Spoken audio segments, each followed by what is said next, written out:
अस्सलाम वालेकुम। लेक्चर 60 कैफ 1 का स्टार्ट करते हैं जी। क्वेश्चन 18 आपको होमवर्क में दिया था। 18 और 15 पहले मैंने 18 करवाया है, उसके बाद सीबी कल पे चला गया है और फिर इन्वेंट्री की रिवीजन की गई है, ठीक है, पिछली क्लास में। तो आप भी वही करेंगे। तो शुरू करते हैं। Page number 178। खामोशी से बेटा बैठे हैं।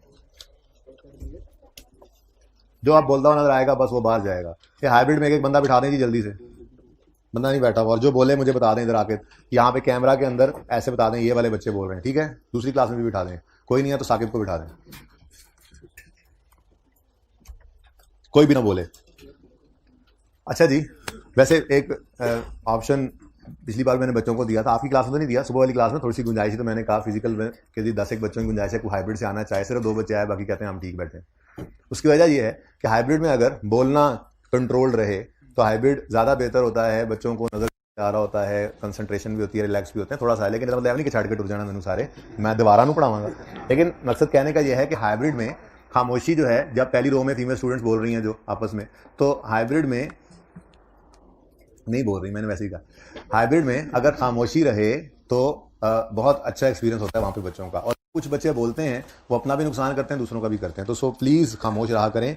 वैसे मैंने बंदों को कहा हुआ है कि मुझे बता दें कोई बोले तो। अच्छा जी, क्वेश्चन नंबर 18 पेज नंबर 178 पे है। और खैर से रिक्वायरमेंट में कमाल ही हो गया। ना correcting entries, adjusting and rectifying entries मांगी, ना कोई बैलेंस शीट वगैरह गलत देकर सही मांगी, बल्कि सस्पेंस अकाउंट मांग लिया और कंप्यूट करेक्टेड नेट प्रॉफिट, जिसका मतलब कि गलत प्रॉफिट भी गिवन होगा, एडजस्टमेंट्स करके हम सही वाला प्रॉफिट निकालेंगे। तो सवाल को पढ़ना शुरू करते हैं जी। Trial balance of Moon Mart did not agree at 31 December 21। 31 December 21 हमारा ईयर एंड था, ठीक है जी। और हमारा यानी हम मून मार्ट हैं, हमारा ट्रायल मैच नहीं किया। And the shortage of 215 on the debit side was carry to suspense account. मतलब कि जो ट्रायल बैलेंस में डेबिट और क्रेडिट साइड होती हैं, ठीक है, उनमें शॉर्टेज कौन सी साइड पे थी? डेबिट और क्रेडिट, ठीक है, ट्रायल। तो ट्रायल बैलेंस में डेबिट साइड पर शॉर्टेज थी, जिस कितनी थी? 215। तो वो 215 यहां पर डालकर उन्होंने इन दोनों साइड्स को बराबर कर लिया, ठीक है, सही है ना। तो ये सस्पेंस अकाउंट जैसे हमने वो एग्जांपल 1 में किया था, ठीक है ना। तो ये सस्पेंस अकाउंट का बैलेंस किस तरफ होगा? ट्रायल में डेबिट साइड पे, ठीक है ना। पढ़ने से समझ आता है। Shortage of 215 on debit side, shortage किस तरफ थी? डेबिट साइड पे। तो अगर उसको लिखना है ट्रायल में तो फिर डेबिट साइड पर ही लिखेंगे। और जब उसको रीओपन करेंगे सस्पेंस अकाउंट जो उसने कहा है बनाने के लिए, तो ये 215 किस तरफ लिखेंगे? तो ये हमारी रिक्वायरमेंट 1 थी, सस्पेंस अकाउंट बनाना, ठीक है। तो सस्पेंस अकाउंट में एज पर ट्रायल जो फिगर आनी है वो डेबिट साइड पर आनी है और वो 215 आनी है। रुपीज इन थाउजेंड्स लिखना था जी, उसकी वजह यह है कि ये सस्पेंस अकाउंट हमारी रिक्वायरमेंट है, ठीक है ना। तो इसमें रुपीज इन थाउजेंड्स आपने लिखना था। नेक्स्ट, अच्छा अब अगली बात, अगर ट्रायल का डेबिट क्रेडिट बराबर नहीं है तो पक्की बात है गलतियां हैं। लेकिन उन्होंने क्या किया? उन्होंने उस गलत ट्रायल से ही इनकम स्टेटमेंट बैलेंस शीट बना दी, स्टेटमेंट बन गई, प्रॉफिट निकाल लिया। तो अगर उन्होंने गलत ट्रायल से इनकम स्टेटमेंट बनाई है तो उसमें जो प्रॉफिट आया होगा फिर जाहिर सी बात है वो भी गलती होगा। बैलेंस शीट में बहुत सारी आइटम्स गलती होंगी तो वो सही करने ही पड़ेंगी। तो वो यही कह रहा है 215 का शॉर्टेज जो डेबिट साइड पे था was carried to suspense account. और फिर क्या किया उन्होंने? The financial statements prepared from the trial, जिसमें डिफरेंस था, इस ट्रायल से फाइनेंशियल स्टेटमेंट्स उन्होंने बना ली, ठीक है। शोड इकट्ठा है असल में, showed net profit of 1441। अब ये 1441 का प्रॉफिट क्योंकि उस ट्रायल से बना है जिसमें डिफरेंस था, तो फिर ये भी गलत है, तो इसको भी सही करना है। ये हमारी दूसरी रिक्वायरमेंट है। कितना जी? 1431। जब हम इस 1431 के प्रॉफिट में अपनी एडजस्टमेंट्स को कर लेंगे तो फिर एडजस्टेड करेक्टेड प्रॉफिट हमारा निकल आएगा। तो ये हमारी रिक्वायरमेंट्स थी, ए और बी, ठीक है। Original wrong rectifying entries required नहीं है, लेकिन आपको समझाने के लिए सोल्यूशन में भी थी, उसमें थोड़ी सी प्रिंटिंग एरर्स हैं, ठीक है। वो प्रिंटिंग एरर्स आपको फिर दिखा दूंगा। वैसे ज़रूरत क्या है? जब हम खुद ही सवाल कर रहे हैं तो उस सवाल के अंदर ये असल में एक्सेल में बनाया जाता है ना, तो वो फिर वर्ड के अंदर कन्वर्ट करते हैं तो वहाँ पे थोड़ी बहुत गलतियाँ आ जाती हैं, जैसे ये आपको नज़र आएंगी। ये कुछ मैं बाद में आपको पिक्चर दे दूंगा। 118 को डेबिट साइड पे लिखना था, गलती से इधर लिखा हुआ है। दूसरा ये 220 क्रेडिट साइड पे लिखना था, गलती से डेबिट पे लिखा हुआ है। यहाँ 8/12 लिखा हुआ था। ये 3 गलतियां थी सोल्यूशन में। ये बाद में सही करने की जरूरत क्या पड़ेगी, पूरा सवाल जब मैंने कराना है तो वहां पर सही वाला ही आ जाएगा, ठीक है ना। वही सोल्यूशन की पिक ट्यू रे ले लेना। शुरू करते हैं जी सवाल। अब ट्रायल में डिफरेंस था और फाइनेंशियल स्टेटमेंट भी बन गई, प्रॉफिट भी निकल आया। अब फिर रिव्यू किया उन्होंने। ड्यूरिंग रिव्यू फॉलोइंग मैटर्स वर नोटेड। रिटर्न आउटवर्ड, भाई ये रिटर्न आउटवर्ड और रिटर्न इनवर्ड ना बड़ा कंफ्यूज करते हैं। जब भी कभी आए आप अपने पसंद वाले लफ्ज इन पे लिख लिया करो। रिटर्न आउटवर्ड है, रिटर्न, हाँ मुझे बोलने दो। रिटर्न का रुख है आउटवर्ड्स, यानी हमने चीजें जो वापस की हैं वो उनका हमने चीजें वापस की, यानी कि चीजों की वापसी का रुख बाहर की तरफ है। गुड्स जब खरीदते हैं तो बिजनेस की तरफ गुड्स आती हैं।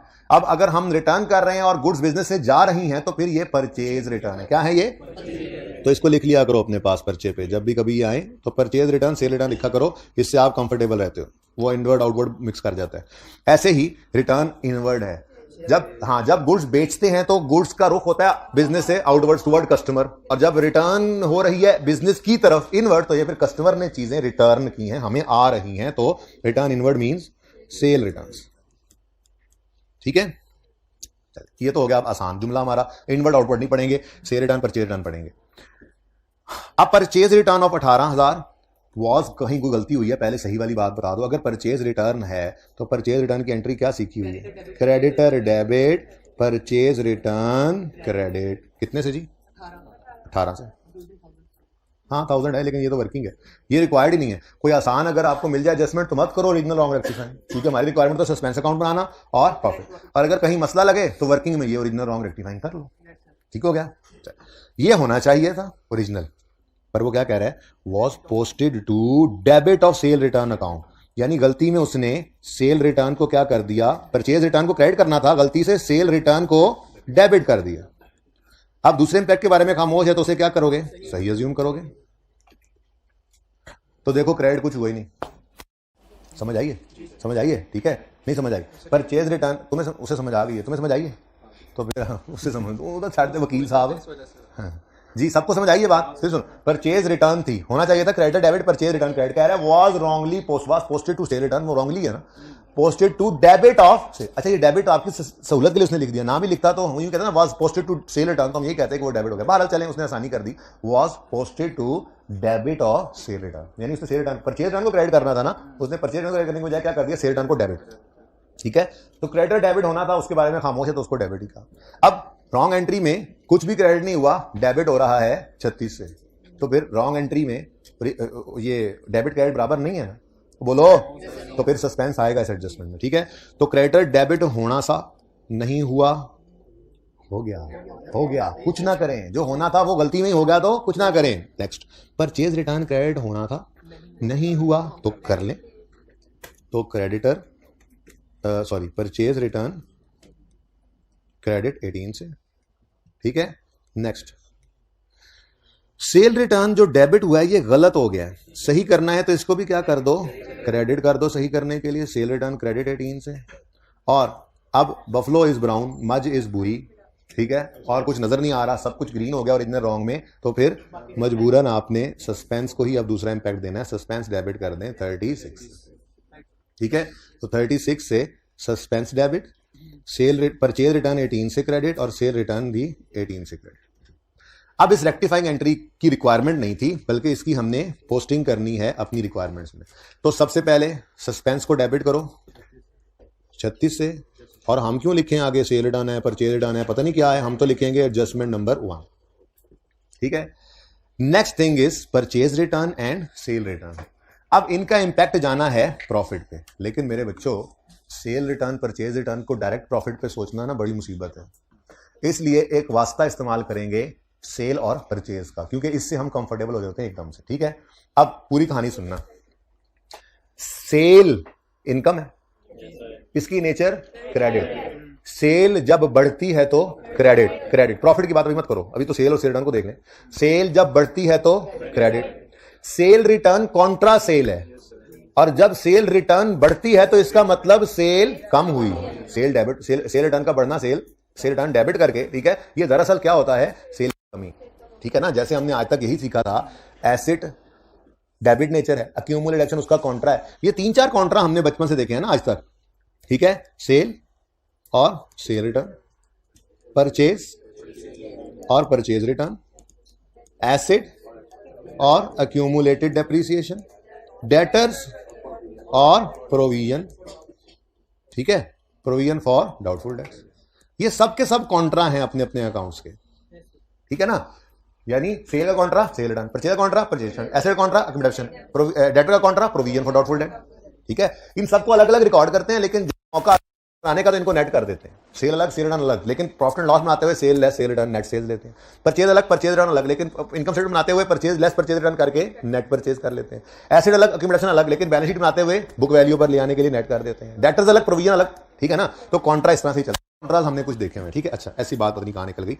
हाँ, मैं ये कह रहा था कि आपने मुझे बताना है कि सेल रिटर्न सेल का कॉन्ट्रा है, ऐसे ही है। सेल रिटर्न अगर बढ़ती है तो वो डेबिट होती है, और सेल रिटर्न अगर कम होती है तो वो क्रेडिट होती है।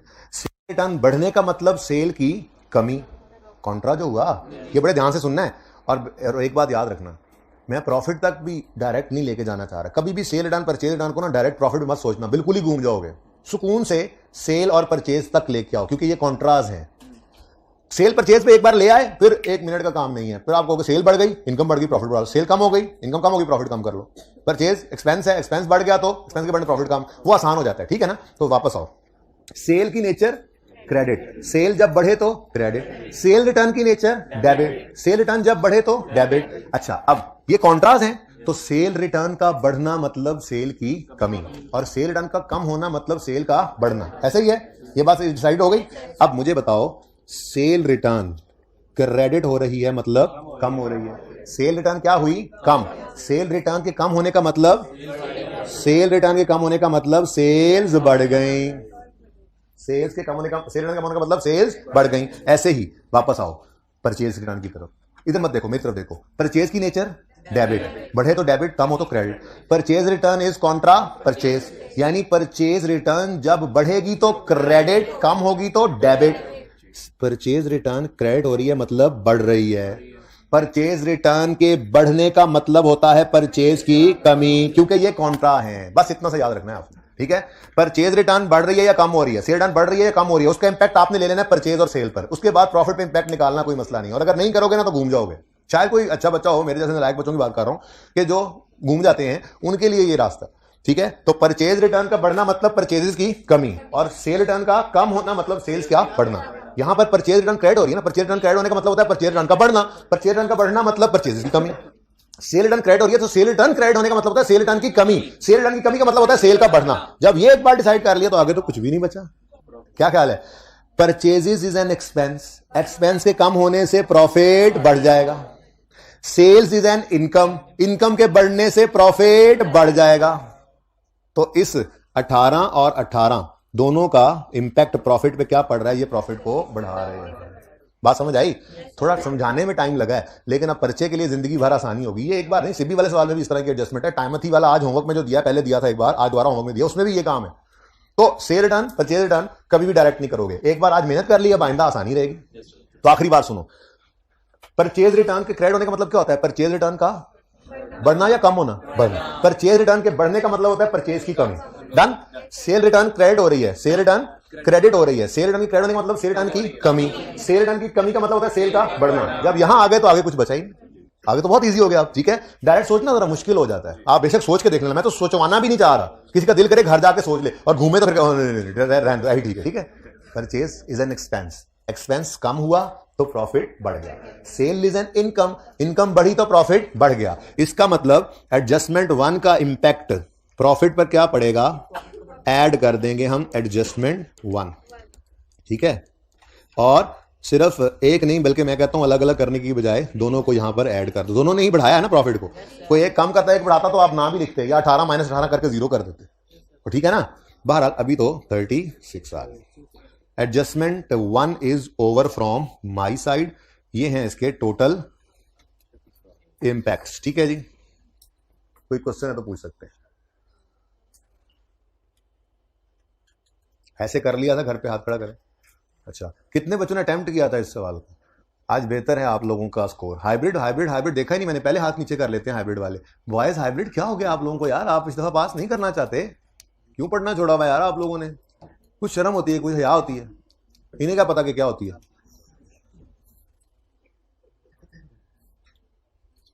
पॉइंट 1 में कोई मसला है तो बताएं, नहीं तो मैं आगे बढ़ूं। चलें आगे। Point number 1 is over. Let's come two point number 2। A sale invoice of 42,000 was posted twice in sales ledger। बच्चों, इस सेल लेजर का मतलब होता है डेटर लेजर। ये अब आपने ना माजरत के साथ बुक्स ऑफ प्राइम एंट्री में पढ़ा हुआ, ठीक है, कोई बात नहीं। मैंने ना इसके लिए, वैसे पहले मैं आज तक इस सवाल में बच्चों को से बता देता था, बच्चे कहते थे ठीक है, लेकिन इस दफा मैंने सोचा कि क्यों ना इंट्रो की पुरानी किताब ढूंढूं, उसमें से बुक्स ऑफ प्राइम एंट्री का टॉपिक ओपन करूं और उसमें से ये डिफरेंट टर्मिनोलॉजी जो यूज होती हैं इनके लिए वो ओपन करके बच्चों को तस्वीर खिंचवा दूं, वॉल्यूम 2 में डाल भी दूंगा, ठीक है ना। मतलब डेटर के लेजर को सेल का लेजर भी कहा जाता है, डेटर लेजर या डेटर अकाउंट को सेल लेजर भी कहा जाता है। फिर आप कहोगे कि भाई सेल्स को क्या कहा जाता है? सेल्स को कहने के लिए वो सेल डे बुक कह देगा या सेल्स अकाउंट कहेगा, सेल्स लेजर नहीं कहेगा। लफ्ज लेजर जब भी आएगा तो उसका मतलब क्या होगा? सेल लेजर का मतलब डेटर का लेजर है। ये याद रखने की कोई जरूरत नहीं है। ओ यार साकिब, तुमने तो सब कुछ ही बंद कर दिया। ठहर जाओ। लेट मी लव पुरानी किताब, इंट्रो सितंबर 21 में ये होती थी, और बुक्स ऑफ प्राइम एंट्री देख रहे हो, नोट्स में बिल्कुल एंड वाला सफा होता था जब इंट्रो पढ़ाया करता था मैं। ये तब की बात है। ये देखेंगे क्या लिखा हुआ है, ये मैंने नहीं लिखा अभी, ये पहले से किताब आपके सामने खोली है, उसमें लिखा हुआ है, ठीक है। ये जरा थोड़ी देर के लिए हाईलाइटिंग कर लूं मैं, ठीक है, फिर आपको तस्वीर खिंचवाऊंगा। अल्टरनेटिव नेम्स, यार कर दे यार भाई, हाईलाइट कर दे यार भाई। नहीं, अल्टरनेटिव, चक्कर ही कोई नहीं, लड़ पड़ा नेम्स नहीं कर रहा, चलो कोई बात नहीं। और नहीं यार पता नहीं क्यों नहीं कर रहा वो, छोड़े। ये देखें, मैंने आपको सिर्फ ये दिखाना था, डेटर का लेजर, डेटर का लेजर। भाई कह रहे हैं हाईलाइट करके कर लें, वही करना पड़ेगा मुझे भी लग रहा है। ये डेटर का लेजर है, ठीक है। इसके अल्टरनेटिव नेम्स के अंदर पिछली क्लास में तो सही कर दिया था, सेल्स लेजर भी है, ठीक है। इसका अल्टरनेटिव नेम जो मैंने सिर्फ पढ़ाना है अभी, बाकी तो आप तस्वीर खींच लेंगे। अगर कंट्रोल अकाउंट्स यूज कर रहे होते तो डेटर की बजाय वो डेटर कंट्रोल अकाउंट कहते हैं, ठीक है। तो डेटर कंट्रोल अकाउंट भी हो सकता था इसमें नाम, ठीक है, लेकिन उस केस के अंदर आपके यहां पर नाम आ जाता, ये देखो, सेल्स लेजर, वही बात, और आगे कंट्रोल अकाउंट, सिर्फ इतना सा फर्क है, ठीक है। तो ये अल्टरनेटिव नेम्स हैं, इनको याद यूद नहीं करना। अब मेरी बात सुने, ठीक है, इनको याद कतअन नहीं करना। इसकी पिक्चरें ले लेंगे हम, और इसको मैं वॉल्यूम 2 के अंदर आपकी किताब के अंदर लेक्चर नोट्स वाले चैप्टर का पार्ट बना दूंगा, ठीक है। अब होगा क्या, होगा ये, पहले यार सब्र कर जाओ जरा, तस्वीरें खींचने वालों, तस्वीरें बहुत सारों की मिस हुई, मैं कह रहा था ये सामने है नाम। अच्छा, अब करना क्या है, जब कभी करेक्शन का टॉपिक रिवाइज करना है, जब कभी, तो आपने इन्वेंट्रीज देखना होगा, आपने बैट ऑफ लेट देखना होगा, ऐसे ही आप इस टेबल को भी देख लिया करेंगे। बाकी मेरा नहीं ख्याल जरूरत होती है बुक्स ऑफ प्राइम एंट्री के रिवाइज करने की, थोड़ी सी बात मैंने आज वैसे ही कर दी है इस सवाल के अंदर, फिर भी मुझे अगर कहीं जरूरत महसूस हुई तो मैं उसको रिवाइज करा दूंगा। आप कितनी को इंट्रो पढ़ाई जाए, पढ़ के तो आती है, ठीक है। तो ये आपने हर रिवीजन में एक नजर डाल लेनी है इस पर, और वैसे यूज होने वाले सिर्फ ये 2-3 अकाउंट्स ही हैं जो नॉर्मली यूज होते हैं। तो जब भी रिवीजन करो 2 मिनट में सिर्फ इसको रीड करना है, याद नहीं करना। जब भी रिवीजन करने बैठे एक नजर डाली, दूसरी नजर डाली, ठीक है जी, ओके, चलो भी काम शुरू कर दें। हर 2-3 दफा रिवीजन जब करनी है एंड तक जाते जाते, तो जो जितनी कुछ बात रिटेन करानी है वो हो जाएगी, ठीक है। ये मैं आपके वॉल्यूम 2 का हिस्सा बना दूंगा इंशाल्लाह, ठीक है। साकिब भाई को कह दें, कौन कहेगा? ये कहना है कि ये अल्टरनेटिव नेम्स वाला इंट्रो किताब में से वॉल्यूम 2 में लेक्चर नोट्स में डालना है, ठीक है, अभी कह देना। अच्छा जी, चलें अब आगे। ये नहीं भाई, ये जी, अब समझ आती है जी सेल लेजर को डेटर लेजर क्यों कहा। अगर सेल्स की बात करता तो सेल्स अकाउंट कह देता या सेल डे बुक कह देता, सेल लेजर का मतलब, ठीक है।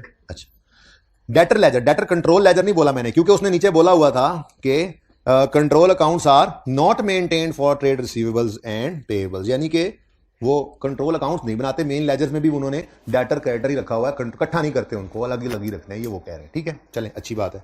आ सेल इनवॉइस ऑफ 42, वापस आते हैं एडजस्टमेंट पे, समझ आ रही है सबको, समझ आ रही है। A sale invoice of 42 was posted twice in debtor ledger, debtor account, यानी कि होना चाहिए था डेटर डेबिट सेल्स क्रेडिट 42 से, लेकिन डेटर के लेजर में उन्होंने कर दिया इसको 84 से डेबिट। सेल्स के बारे में तो वो कुछ नहीं कह रहा, उसको 42 ही रखें। अब सही करने के लिए डेटर ने 42 से डेबिट होना था, 84 से डेबिट हो गया, ज्यादा डेबिट हो गया, तो सही करने के लिए 42 से क्रेडिट कर दो। ठीक है, डेटर का अकाउंट 42 से क्रेडिट, और सेल्स तो क्रेडिट होनी थी, 42 से हो गई, कुछ ना करिए, तो दूसरा इंपैक्ट सस्पेंस अकाउंट में डाल दें। अब इस अकाउंट से सस्पेंस डेबिट हुआ एडजस्टमेंट नंबर 2 से, लेकिन दूसरा इंपैक्ट डेटर अकाउंट क्रेडिट हो रहा है, और बैलेंस शीट हम बना नहीं रहे, डेटर को सही करने की जरूरत नहीं है, यानी इस एडजस्टमेंट का प्रॉफिट पे कोई इंपैक्ट नहीं हो। ठीक है ना, बैलेंस शीट पे होना था, लेकिन बैलेंस शीट हम बना नहीं रहे, डेटर गलत वाले दिए नहीं होगा, हम सही करें। ठीक है, समझ आती है। अच्छा, ऐसे ही मेरा दिल कर रहा है, अब दिल का क्या है, वो तो कर रहा है ना। ठीक है, थोड़ी सी ऐसी बात, जरा हल्की सी बात कर दूं जरा, कि आपने बुक्स ऑफ प्राइम एंट्री का जो टॉपिक पढ़ा था बचपन में, कि पिछली क्लास में बात नहीं की, पर उनको भी ये तस्वीर दिखा दूंगा ना कल, उसमें बुक्स ऑफ ओरिजिनल एंट्री या बुक्स ऑफ प्राइम एंट्री जो होती हैं वो कौन कौन सी होती हैं? Sale day book, purchase day book, sale day book, sale return day book, purchase day book, लिखने तो दो मुझे, purchase day book, purchase return day book, फिर जनरल जर्नल, जर्नल नहीं, जनरल जर्नल। अच्छा, अब ये 5 तो हैं। क्रेडिट सेल्स इसमें आती हैं, क्रेडिट सेल रिटर्न इसमें, credit purchases, credit purchase return, और बाकी जो इन 4 में नहीं आती वो इधर। लेकिन जो कैश की ट्रांजैक्शंस हैं वो आया करती हैं कैश बुक में, और कैश बुक मल्टी कॉलम बनती है, आपको पता है, कैश का कॉलम भी बैंक का भी आपने पढ़ा होगा। अच्छा, अब अकाउंटेंट्स कहते हैं कि इस कैश बुक को आप चाहो तो बुक्स ऑफ प्राइम एंट्री में रख लो, चाहो तो आप मेन लेजर्स में ले आओ, मेन लेजर्स ये। अच्छा, अब साइंस क्या होती थी? साइंस ये होती थी कि सेल डे बुक है ना, अब इसमें आपने सेल शुरू कर दी, आपने एक दिन में अल्फा बीटा बशीर गामे को सेल की, फिर आपने अगले दिन फिर शौकत को, शकील को, अजमल को, सबको सेल कर रहे हैं। ठीक है, फिर करते करते पूरा महीना गुजर गया, कोई डबल एंट्री नहीं की, बस सेल्स यहां पर लिस्ट डाउन होती जा रही हैं, सेल रिटर्न यहां पर इस डे बुक में लिस्ट डाउन होती जा रही हैं। ठीक है, अब हफ्ता या महीना, मैं महीना कह देता हूं, महीने के एंड पर एक टोटल फिगर आती है, उस टोटल फिगर की एक एंट्री की जाती है डेटर डेबिट सेल्स क्रेडिट। बात समझे हो? और अगर डेटर कंट्रोल अकाउंट बना रहे हैं तो debtor control account debit sales credit. ठीक है ना, लेकिन उन्होंने कहा था ये नहीं बना रहे, तो मैं इसको सिर्फ डेटर ही लिख रहा हूं। ठीक है ना, तो पूरे महीने में कोई डबल एंट्री पास नहीं की। ठीक है, महीने के एंड पर टोटल किया, और टोटल करके एक बार ये एंट्री पास की, डेटर डेबिट सेल्स क्रेडिट। ठीक है, तो बात समझे हो? इसको कहते हैं, ये बुक्स ऑफ एंट्री में ही पढ़ा था ना, ये एक बार एंट्री हुई है, एक बार डबल एंट्री हुई है, डेटर डेबिट और सेल क्रेडिट। ठीक है, बाकी एक रफ वर्क भी होता था जिसको हम memorandum accounts, memorandum record, memorandum लिखा है मैंने, कोशिश तो की थी, मेमोरेंडम रिकॉर्ड्स, इनको आप रफ वर्किंग कह लें, ये डबल एंट्री का पार्ट नहीं होते, रफ वर्किंग कह लें। इधर सब्सिडरी लेजर्स भी होते हैं, कहते हैं इनको। ठीक है, ये हमारी अकाउंटिंग इधर चल रही है बेटा सारी, ये याद रखना हमेशा। बुक्स ऑफ प्राइम एंट्री में एंट्री होती रहती। मंथ के एंड पे जाके एक बार डबल एंट्री होती है। कैश बुक है, कैश बुक के अंदर आपको पता है ढेर सारे कॉलम आते हैं, कैश का, बैंक का। ठीक है, मैं मिसाल के तौर पे कहता हूं जी, कैश और बैंक का कॉलम है डेबिट साइड पर, पैसे आते रहे डेटर से चेक भी, सारा महीना कोई डबल एंट्री नहीं की, महीने के एंड पे एक बार टोटल करेंगे, ये कैश है तो हम एंट्री करेंगे, कैश तो डेबिट हुआ पड़ा है, डेटर क्रेडिट, ये तरतीब होती है। महीने के एंड पर बैंक में कितने चेक्स आए टोटल करेंगे। अब बैंक तो डेबिट हुआ पड़ा है, ये डेबिट साइड है, मैंने डेबिट साइड बताई है। ठीक है ना, ओके। अच्छा, बैंक डेबिट हुआ पड़ा है तो एक ही बार आकर डेटर्स को क्रेडिट कर रहे हैं। ये कंट्रोल अकाउंट का कॉन्सेप्ट है, अगर आपको कुछ याद आ रहा हो। कि बुक्स ऑफ प्राइम एंट्री में हम डबल एंट्रीज हर वक्त नहीं करते, हम सिर्फ वहां पोस्टिंग करते रहते हैं, रिकॉर्डिंग करते रहते हैं, और फिर एक बार वो वीकली रखा होता है, कुछ ने मंथली रखा होता है, कुछ ने डेली भी रखा होता है, एक बार एंट्री पास करते हैं मेन लेजर्स में। ठीक हो गया। सब्सिडरी रिकॉर्ड सिर्फ इसलिए होते हैं कि पता हो अल्फा ने कितने देने हैं, बीटा ने कितने देने हैं, गैमा ने कितने पैसे देने हैं। तो यहां पर ना एक वो लेजर बना लेते हैं, लेकिन ये डबल एंट्री नहीं चल रही होती, यहां पर मल्टीपल डेटर्स के लेजर बन रहे होते हैं। वहां पर भी बस एक तरह से सिंगल एंट्री का हिसाब ही चल रहा होता है। यहां पर न्यू लिखा होता है डेटर ए, डेटर बी, डेटर सी, डेटर डी। क्रेडिटर के बारे में भी ऐसे होता है, डेटर ई। ये सिर्फ हमने एक रजिस्टर बनाया होता है जिसके अंदर जैसे यहां पे ए को सेल करेंगे यहां पे भी लिख लेंगे, बी को करेंगे यहां लिख लेंगे, कोई रिटर्न आई वो लिख लेंगे, और यहां पर किसी भी वक्त फोन करके उन्हें कह सकते हैं भाईजान इतने पैसे आपके बनते हैं। ये हमने रफ में अलग से रजिस्टर बनाया होता है बच्चों। ठीक है, ये है बुक्स ऑफ प्राइम एंट्री का थोड़ा सा रिवीजन वाला कॉन्सेप्ट जो आपने पढ़ा था बचपन में। तो इसको तो साइड पे ही कर दो ना, ये तो यहां पे बिल्कुल भी यूज नहीं होता। रेकंसिलिएशन बनाना आप सीख चुके होंगे, इंट्रो में वहां पे बनाई होगी, यहां पे उसकी कोई जरूरत नहीं। यहां पे सिर्फ इतनी सी सेंस आपको पता होनी चाहिए कि main books of prime entry से मेन लेजर्स में एंट्रीज जाती हैं। बुक्स ऑफ प्राइम एंट्री में हम रिकॉर्डिंग करते हैं और उसके बाद मेन लेजर्स के अंदर उसकी जर्नल एंट्री होती है। मेन लेजर्स से बनते हैं क्लोजिंग बैलेंसेस, और क्लोजिंग बैलेंसेस से मिलकर बनता है फिर ट्रायल। ट्रायल कहां से बनता है? मेन लेजर्स के क्लोजिंग बैलेंसेस से। ये क्लोजिंग बैलेंसेस फिर डेटर का ये क्लोजिंग आया, सेल का ये मैंने ऐसे लिख दिया था माजरत, ये ले। ठीक है, ये बात समझो। तो थोड़ी सी साइंस आपको पता होनी चाहिए थी, टाइम बहुत लग गया। फिर कहते ने सवाल नहीं होया, क्या कुछ नहीं होया? बात समझे, समझ रहे हैं? क्या दुख हो रहा है? क्या दुख हो रहा है? इंटर एग्जाम होने का दुख हो रहा है? अच्छा चले कोई बात नहीं, कुछ बच्चे हैं खैर जितनी को जरूरत थी वो मैंने आपको बता दिया। ठीक है बच्चों, बात समझे हो? बुक्स ऑफ प्राइम एंट्री देखो, sale sale sale sale sale sale sale sale sale sale sale sale, कोई डबल एंट्री नहीं हुई, सिर्फ रिकॉर्डिंग हुई। मंथ एंड पे डेटर डेबिट सेल क्रेडिट, एक एंट्री उस टोटल से। कैश आया, बैंक चेक आया, कैश आया, चेक आया, कैश आया, चेक आया, कैश आया, चेक आया, कोई डबल एंट्री नहीं की। मंथ के एंड पे टोटल करेंगे कितना कैश आया। ये कैश अकाउंट में डेबिट हो चुका है, ये डेबिट साइड है। अच्छा, कैश बुक की डेबिट साइड है, क्रेडिट साइड अलग होगी। ठीक है ना, ये अलग चल रही है। अब जगह नहीं है तो यहां पे बैंक वो नजर नहीं आ रहा आपको, कैश इस तरह से। ठीक है ना, ऐसे। ओके, तो ये डेबिट साइड थी। तो कैश कितना आया मंथ में सारा टोटल करेंगे, और एक बार कैश डेबिट हुआ पड़ा है जाके डेटर क्रेडिट। चेक कितने आए, कितने आए, सारे टोटल किए, और एक बार ये डेबिट हुआ पड़ा है, बैंक डेबिट हुआ पड़ा है, डेटर क्रेडिट, और फिर वहां से क्लोजिंग निकलेंगे। क्लोजिंग से बनेगा ट्रायल, ट्रायल से बनेगी इनकम स्टेटमेंट और बैलेंस शीट। ये है बुक्स ऑफ प्राइम एंट्री का टॉपिक, अगर मैं 15-20 मिनट में इसको रिवाइज कराऊं तो। ठीक है, बाकी आप इससे आगे जाने की जरूरत नहीं, क्योंकि मैंने सवाल नहीं करवाने। ठीक है, जितनी को मुझे जरूरत थी मैंने आपको बता दिया। अब सवाल की तरफ चलते हैं। इस सवाल में ना इसने थोड़ा सा इसको टेस्ट किया था, बुक्स ऑफ प्राइम एंट्री के कॉन्सेप्ट। तो ये बात समझ आ गई। अब sale invoice of 4200 was posted twice in sales ledger. अब इसमें तो इतना मसला नहीं है, पोस्टिंग कब होती है? जनरल लेजर्स में, मेन लेजर में। ठीक है ना, तो वो पोस्टिंग करते हुए ट्वाइस एंट्री कर दी। तो सस्पेंस डेबिट और डेटर क्रेडिट, सस्पेंस को हिट कर दिया, डेटर क्रेडिट हुआ है, प्रॉफिट में कोई एडजस्टमेंट इसकी नहीं आई। कोई क्वेश्चन है तो पूछिए। चलें आगे।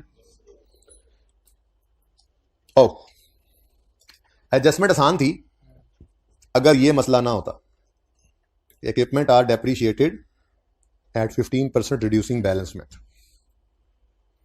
ठीक है ना, क्योंकि अक्यूमुलेटेड एप्शन का ओपनिंग ना गलत हुआ है। ठीक है, और अगर रिड्यूसिंग बैलेंस मेथड हो तो आपको पता है ओपनिंग डेप्रिसिएशन निकलती है cost, opening cost of all minus opening accumulated depreciation of all, यानी ओपनिंग बुक वैल्यू पर। और अगर ओपनिंग गलत हो गई है तो वो ओपनिंग वाली डेप्शन भी गलत हो जाती है। तो एडजस्टमेंट सही करना मसला नहीं था, अगली बात समझना मुश्किल था कि डेप्शन का इंपैक्ट भी आएगा।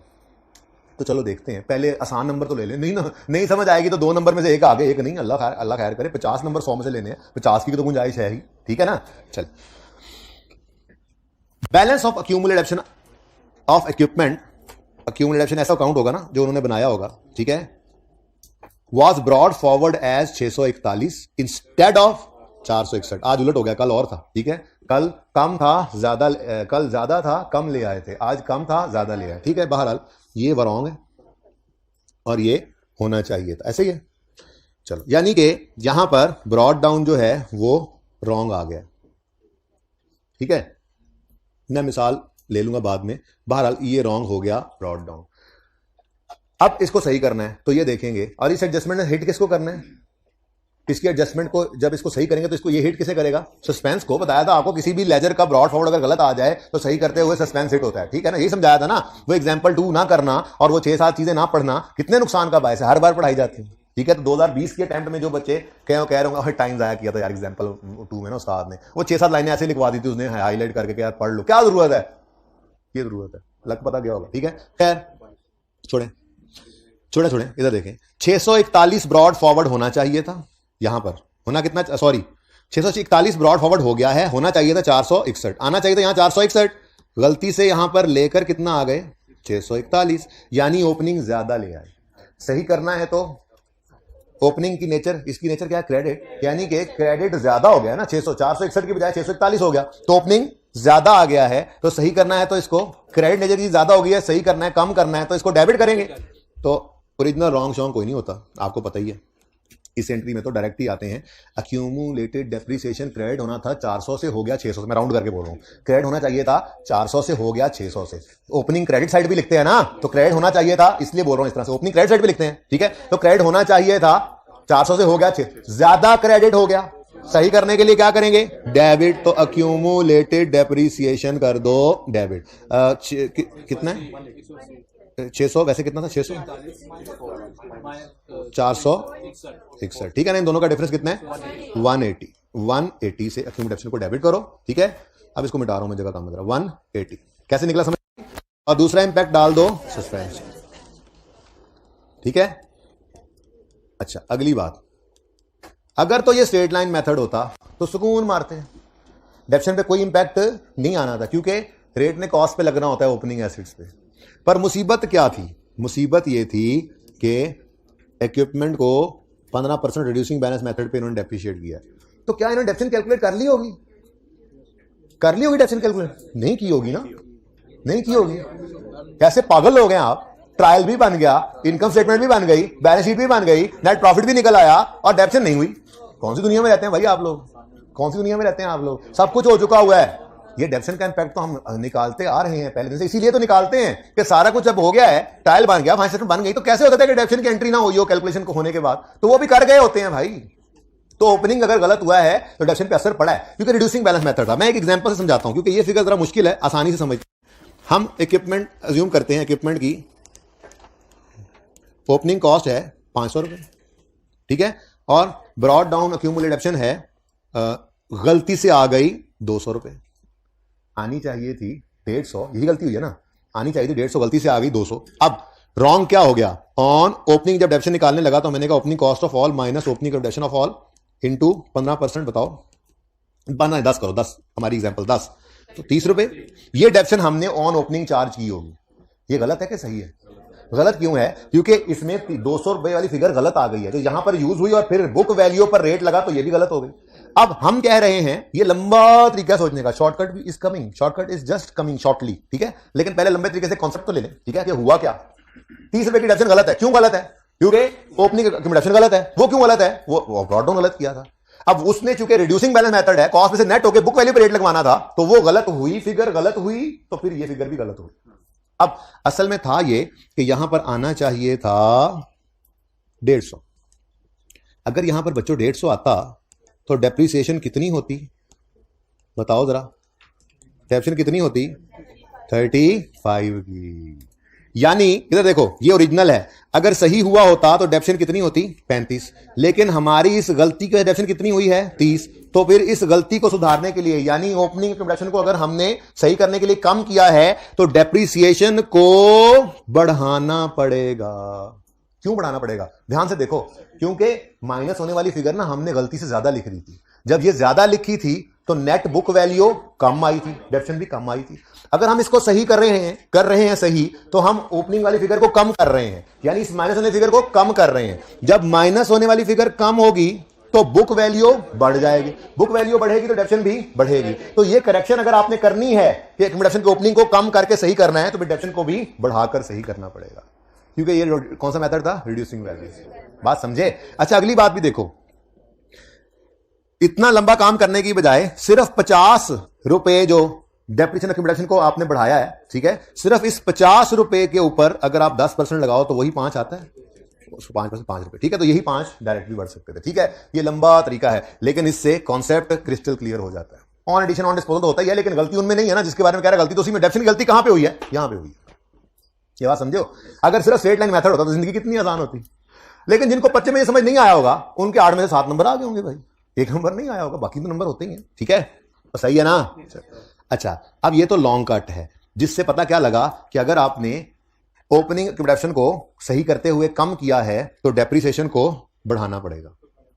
और अगर इसी तरह से गलती ऐसी हुई होती कि ओपनिंग गलती में कम रह गया और सही करते हुए बढ़ा रहे होते, तो सही करते हुए अगर बढ़ा रहे होते तो डेप्शन सही करते हुए कम करनी पड़ती। ठीक है ना, वाइस वर्सा चलता है। लेकिन इतनी लंबी सोचना परेशान करती है। एक शॉर्टकट बताता हूं। जैसे मैंने आपको कहा कि सेल रिटर्न को सेल पे सोचो, परचेज रिटर्न को परचेज पे सोचो, ऐसे ही एक्यूमुलेटेड डेप्शन को एसेट पे सोचो। एक्यूमुलेटेड डेप्रीसिएशन क्रेडिट नेचर की चीज है, कॉन्ट्रा एसेट है। एक्यूमुलेटेड डेप्रीसिएशन अगर कभी बढ़ेगी तो उसका मतलब एसेट कम हो रहा है, और एक्यूमुलेशन अगर कम होगी तो एसेट बढ़ रहा है। ये मतलब है, इतनी सी बात सोच लो, कितनी लंबी। वो तो कॉन्सेप्ट देना था ना कि मसला हुआ क्या है, कॉन्सेप्ट आपको भाई, बस समझ आ गया आपको, पिक्चर बना लेना, कहीं पे नोट कर लेना, लेकिन आपने कभी ना देखना। पर्चे के लिए क्या है, रेक्टिफाइंग एंट्री में एसेट आए तो उसको देख लो, अगर एक्यूमुलेशन आ जाए तो उसको देख लो। ठीक है ना। अब देखो, एक्यूमुलेटेड एसेट रेक्टिफाइंग एंट्री में क्या हो रहा है, डेबिट। बढ़ना कम नहीं भाई, गलत कह रहे हैं आप, फिलहाल बोलो एक्यूमुलेशन क्या हो रहा है, डेबिट। एक्यूमुलेटेड एसेट की नेचर क्या है, तो ये डेबिट हो रहा है तो मतलब कम हो रहा है, और एक्यूमुलेटेड एसेट के कम होने का मतलब एसेट का बढ़ना। एसेट का बढ़ना एंट्री होती है, एसेट का बढ़ना है तो डेप्शन भी बढ़ेगी, और डेप्शन को बढ़ाने की एंट्री क्या होती है, डेप्शन expense debit, accumulated depreciation credit. क्या ख्याल है, समझ में आती है बात।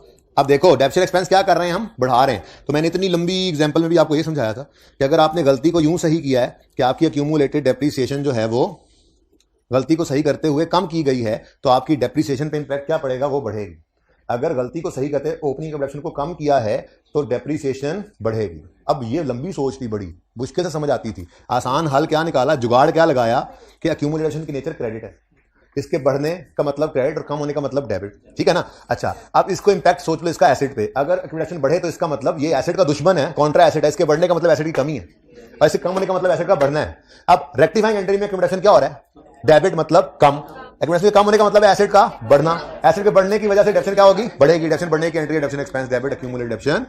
और अगेन वही डिफरेंस उठाओ जिसकी वजह से ये मसला हुआ है। जैसे वहां पे मैंने 50 को उठाया, ये आसान वाली एग्जांपल में 50 को उठाया और 5 का ही डिफरेंस निकला है। ऐसे ही इस 100 तुसी को निकालो, 15% लगाओ, और कितने कितने मंथ्स, ओपनिंग पे गलती हुई है, ओपनिंग वाले डेप्शन पे हम कभी भी फ्रैक्शन नहीं लगाते, तो ये सारे साल की ही गलती डेप्शन की हो गई है जी। कितना, 27। तो this was a very beautiful adjustment because of reducing balance method. फिर कहते कुछ कीता नहीं, दसो की कुछ करता, हमने बुक्स ऑफ प्राइम एंट्री 6-7 दिन लगा के इंटरम बच्चे पढ़ते हैं, ऐसे रिवाइज किया आज है ना। हाथ का तो है ही लेवल बच्चों। चलें आगे, इसको भुगता लें, फिर आगे चलें, साथ साथ ये नंबर लें, पर्चा खींच के ले गए अगले, तो ये नंबर तो ले लो, यहाँ वर्किंग में पड़ा रहेगा तो पड़ा रहेगा, पहुंचाओ इसको। ठीक है, जहां इसका मकाम है वहां पहुंचाओ। Accumulated depreciation balance sheet item है, डेबिट होना है, लेकिन हम बना नहीं रहे बैलेंस शीट। सस्पेंस क्रेडिट होना है, वो हमारे सामने है, कितने से adjustment number 3। Accumulation debit, suspense credit, done. फिर डेप्रीसिएशन एक्सपेंस, ये एक्सपेंस है, प्रॉफिट एंड लॉस में जाएगा, डेबिट हो रहा है, एक्सपेंस बढ़ रहा है तो प्रॉफिट कम हो जाएगा, एडजस्टमेंट नंबर 3। 2 का तो इंपैक्ट आया नहीं था ना प्रॉफिट पे। ठीक है, कितने से, 27 नेगेटिव। ठीक है, और एक्यूमुलेटेड डेप्शन को क्रेडिट करने की जरूरत नहीं है क्योंकि वो बैलेंस शीट में जाता है और बैलेंस शीट हम बना नहीं रहे। ठीक है, ले जी, मेरी तरफ से एडजस्टमेंट 3 इज ओवर।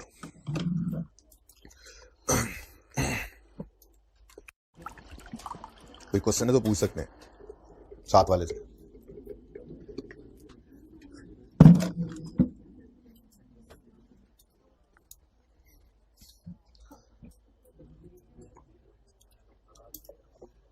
कोई नहीं।